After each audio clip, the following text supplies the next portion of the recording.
Sometimes when I sit back and really let it register, I did everything I said I would and said it first. I mean, the world's in denial, but they all know what I'm headed for. We about to feed these youngins to So what I want you guys, I'm hoping that, whoever wants to be an entrepreneur here, that I'm able to encourage them to do that. But it's kind of good to kind of understand a little bit how it works so that you guys can understand how business flows.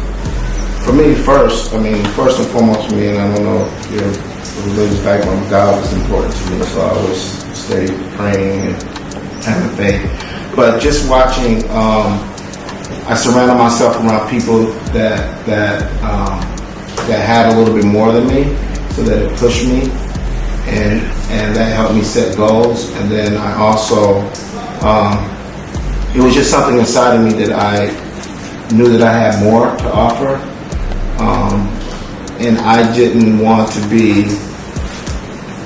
My god brother says this in slang, but he always say, you don't want to be one of those conversations, meaning that you don't want to be the person go, oh, you remember Mom back in the day, he was doing this, but now he's on the street and he's, whatever. So those type of things pushed me. But the one thing I even tell Amber all the time, one thing that really pushed me, and it's nothing against this, so I'm not downgrading it, but for me, it's not for me. So my father had a business, and I used to have to get up at 7 o'clock in the morning, and I used to have to mop the restrooms and clean the toilets.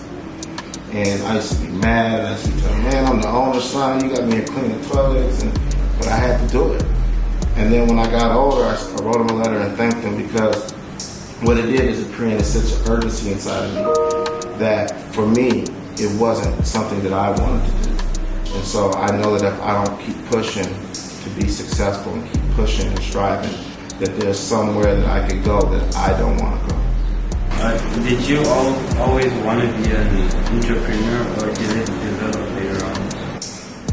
Well, when I was really young, I wanted to be a pilot, so then when I started seeing plane crashes, I said I want to do that.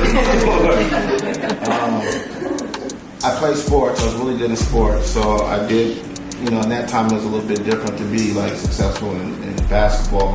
I was ranked really high in tennis. Played against guys that were ranked in the world. Practiced 5 hours a day. I got burnt out from that. I think in the beginning I wanted to work for somebody, but later just being able to see people that were successful, not knowing all what it took and not seeing all the trials and tribulations. Early on I knew that I wanted to be an entrepreneur.